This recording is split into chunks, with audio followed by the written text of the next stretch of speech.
All right, so today we're going to take a deep dive into something pretty incredible, neuromorphic computing. Hmm. And it's kind of mind-blowing when you think about it, the idea that our computers could be as efficient as our brains, processing information like crazy fast, but using way less energy. We're Mm. talking about like a potential revolution in AI, and we've got a lot of research to dig into here. Yeah, it's a fascinating field, definitely. And it comes from a very real problem. Yeah. The energy demands of the AI systems we have now they're just not sustainable in the long run. Even Sam Altman, the CEO of OpenAI, he's been pretty vocal about this, saying we need like major energy breakthroughs if we want AI to really reach its full potential. So it sounds like we're hitting a wall, not just with like the algorithms themselves, but with the actual physical limitations of the hardware. Exactly. When you train these huge AI models, like GPT-3, with its millions of parameters, it takes a massive amount of computing power Mm. and energy. The way traditional computers are designed, with the processing and memory units separate, it's like a constant bottleneck. Right, and our brains, well, they seem to handle things a bit differently. I mean, I can recognize a face in a split second. I don't need a giant data center to power my thoughts, thankfully. Yeah, and that's really the key insight behind neuromorphic computing. The human brain, it's incredibly efficient because it processes and stores information in the same place using neurons and synapses. It's massively parallel and incredibly interconnected. So instead of trying to just like brute force AI with bigger and bigger computers, we're looking to the brain for like inspiration on how to design more efficient systems. Precisely. Neuromorphic computing is all about mimicking the structure and function of the brain, both in hardware and software. One of the core concepts here is the use of what are called spiking neural networks, or SNNs. Okay, SNNs. I've seen those mentioned in the research, but how are they different from the kind of neural networks we always hear about with AI? So think of it this way. Traditional neural networks, they're always on, they're constantly processing information. But SNNs are event-driven. They only fire, so to speak, when a certain threshold is reached, much like real neurons in the brain. And this makes them inherently more energy efficient. So it's almost like the computer is only thinking when it absolutely has to. That's pretty wild. Exactly. And because SNNs, like the brain, co-locate the memory and processing, they avoid all that energy-wasting data shuttling that really plagues traditional computer architectures. And this has huge implications for AI. Okay, this is where things start to get really exciting for me. So by tapping into this like brain-inspired design, we could potentially overcome those energy limitations that are holding AI back. That's the hope, yeah. But it's not just about energy efficiency.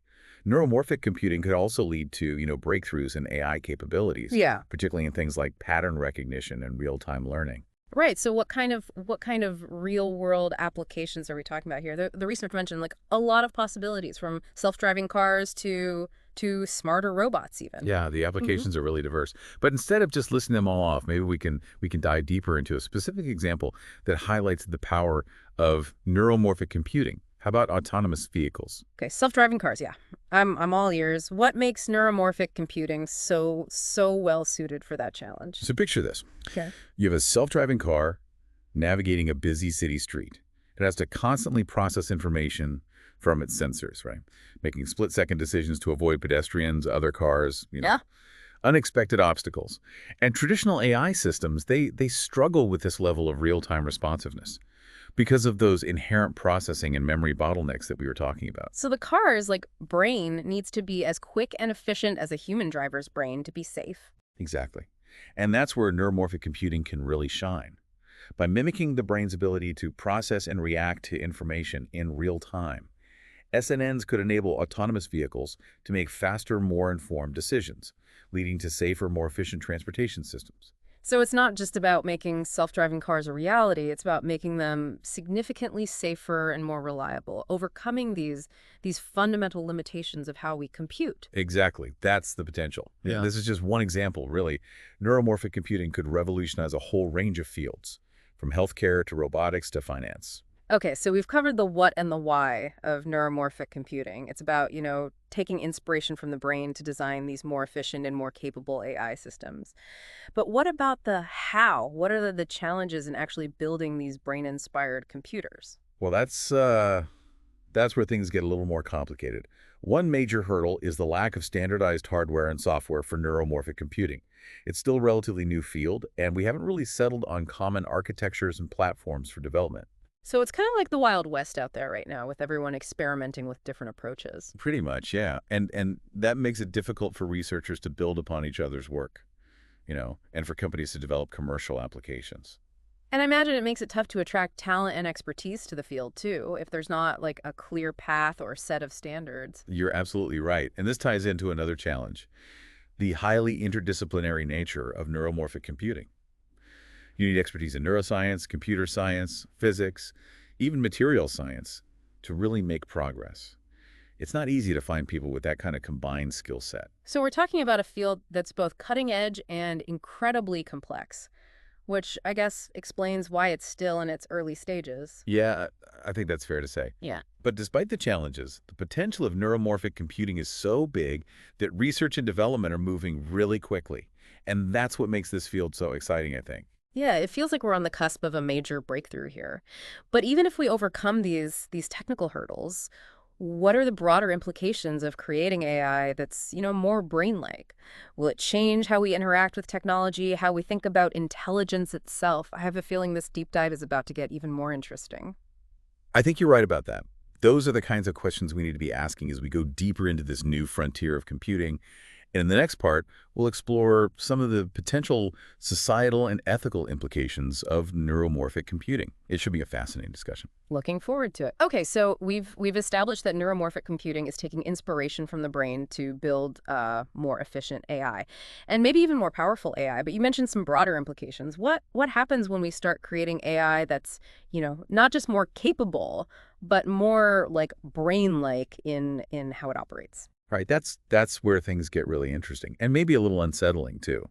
One of the key differences between, traditional AI and neuromorphic computing is how these systems learn. Okay, learning. So we talked about SNNs being more efficient. But is there something fundamentally different about how they acquire knowledge? Yeah, there is. Traditional AI, it relies heavily on what we call supervised learning, where you feed the system tons of labeled data. It's like teaching a kid with flashcards, with pictures and words. But neuromorphic computing, because it's rooted in the brain, it has the potential to unlock unsupervised learning, where the system learns patterns and makes connections on its own, more like how humans learn through observation and experience. So are we talking about AI that can basically teach itself? Wouldn't that be like a total game changer? It could be, yeah. Imagine AI systems that can sift through huge amounts of data, like scientific papers or financial markets, and identify patterns and insights that we might miss. We could, yeah, like breakthroughs in scientific discovery, Yeah. more sophisticated financial modeling, even a deeper understanding of human behavior. But wouldn't there be risks involved too? Yeah. What about bias, like creeping into the system if it's learning on its own without any human guidance? Yeah, that's a valid concern for sure. Something researchers are really looking into. How do you ensure fairness and transparency in a system that's learning autonomously? It's a tough challenge, but it's one we need to address if we want to build trustworthy and ethical AI. It sounds like we're entering uncharted territory here. But stepping back for a second, you mentioned that neuromorphic computing might change how we think about intelligence itself. What did you mean by that? Well, right now, we tend to define intelligence in very human terms, right? We judge how far AI has come, yeah, by how well it can do things that we consider intelligent, like playing chess or writing poetry. But what if neuromorphic computing leads to AI that shows forms of intelligence that we don't even recognize or understand? Like AI that thinks differently from us solves problems in ways we couldn't even imagine. That's a pretty humbling thought. It is, yeah. And it brings up some fundamental questions, like what does it mean for something to be intelligent if it doesn't think like us? How do we communicate with or even control AI that operates on principles that are completely different from our own? It's almost like we're talking about encountering alien intelligence, but one that we created. Yeah, that's a good analogy. It highlights the need for caution and humility as we go into this new era of AI. Neuromorphic computing has incredible potential, but it also presents us with some really profound ethical and philosophical challenges. So it's not just building new machines, it's potentially changing how we understand intelligence and our place in the world. That's a lot to take in. It is. But it's also a really exciting time to be exploring these possibilities with AI. And who knows, maybe in the process we'll learn something new about ourselves too. Yeah, I'm all for expanding our horizons. But let's bring it back down to earth for a minute. We've talked about the potential, the benefits, the risks. But what about the timeline? When could we realistically see neuromorphic computing having a real impact on our lives? Right. That's the million-dollar question. And it's hard to say for sure. As we discussed, there's some big technical challenges to overcome, but the research is moving fast. And some experts think we could see commercially viable neuromorphic systems within the next 5 to 10 years. So within a decade, we could have AI that's not just smarter, but fundamentally different in how it thinks and learns. That's both exhilarating and a bit daunting, honestly. Yeah, I think that's a good way to put it. It's a reminder that the future is full of surprises, Uh-huh. and it's up to us to shape that future responsibly. Okay, I think we've covered a lot of ground here, from the technical details of SNNs Yeah. to the broader like philosophical questions. Is there anything else we should be considering as we wrap up this deep dive into neuromorphic computing? I think it's really important to remember that AI, no matter the technology behind it, is a tool. It can be used for good or for bad. Ultimately, the impact of neuromorphic computing will depend on the choices we make as individuals, as societies, as a global community. So it's not just about the code, it's about the values we build into that code and how we choose to use these powerful technologies. Exactly. And that's why it's so important to have these conversations now, to really explore the potential benefits and risks, and to have a thoughtful discussion about the kind of future we want to create. Well, you've definitely given us a lot to think about. This deep dive has taken us from like the inner workings of the brain to the outer limits of artificial intelligence. It's been fascinating, insightful, and honestly a little mind-bending. Thanks for joining us on this journey. It's been my pleasure. Okay, I need a minute to process all that. We've gone from like the nuts and bolts of how these neuromorphic computers actually work to some pretty big questions about, what is intelligence and what choices will we face as AI keeps evolving. But let's try to get a little more practical. We talked about some potential applications, but like what could this actually look like in our everyday lives if neuromorphic computing really takes off in the next, say, 5 to 10 years? What kind of changes could we see? Right. Well, that's the fun part, isn't it? Trying to imagine how this technology could really change the world as we know it. Yeah. And I think one of the most exciting areas, and one with a lot of potential impact, is healthcare. Okay, healthcare, yeah. That always comes up when we talk about AI and what it could do. What makes neuromorphic computing so well suited for healthcare specifically? Well, it really comes down to those key advantages we've been talking about: the energy efficiency, the real-time processing, and the ability to learn and adapt. Imagine, you know, wearable devices powered by these neuromorphic chips that can constantly monitor your health data. And not just like basic stuff like your heart rate and how many steps you take, but more subtle indicators that could point to the very early stages of a disease. Oh, wow. So instead of waiting for symptoms to show up and then reacting, we're talking about devices that can spot tiny patterns Yeah. and warn us about potential problems before we even notice them. Exactly. And because these devices are so energy efficient, they could run for days or even weeks on a single charge. So you'd have this like constant personalized health monitoring. It's like having a dedicated medical expert with you 24/7, analyzing your data and looking for any red flags. That's pretty incredible. It sounds like we're talking about a future where healthcare is it's more preventative, more personalized, more proactive. Hmm. But what about treatment? Could neuromorphic computing play a role there too? Absolutely. Imagine medical implants that can not only keep track of your condition, but also Yeah. deliver really precisely targeted therapies in real time, adjusting the dosages and treatments based on how your body is responding, at that moment. So it's not just about catching things early, it's also about giving super personalized and like dynamic treatment, adapting to each patient's needs right then and there. Exactly. And this goes beyond treating existing conditions too. Neuromorphic computing could totally revolutionize drug discovery and development. We could have AI systems that can quickly simulate how different drugs would work, Right. identifying promising compounds and figuring out how effective and safe they might be. So potentially speeding up how we develop new drugs and therapies, Yeah. maybe even leading to breakthroughs in treating diseases that we haven't been able to crack yet. Yeah, it's definitely a possibility. And, this isn't just limited to healthcare. Think about the potential in other fields like finance, transportation, even climate modeling. Oh, okay, yeah, let's explore those a bit. Finance, it always seems like it's ripe for disruption by new tech. How could neuromorphic computing shake things up there? Well, imagine financial systems that can analyze mountains of data in real time, detecting patterns and anomalies that might, point to fraud or some kind of market instability.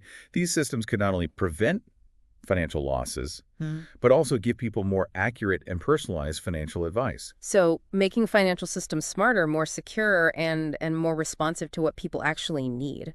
Okay, what about transportation? We touched on self-driving cars, but what other possibilities are out there? Well, think about smart cities with traffic management systems that can, constantly optimize how traffic flows, reducing congestion and emissions. Or imagine logistics networks that can adjust delivery routes on the fly based on the weather, traffic patterns, even, changes in demand. So, smoother commutes, faster deliveries, and a smaller environmental footprint.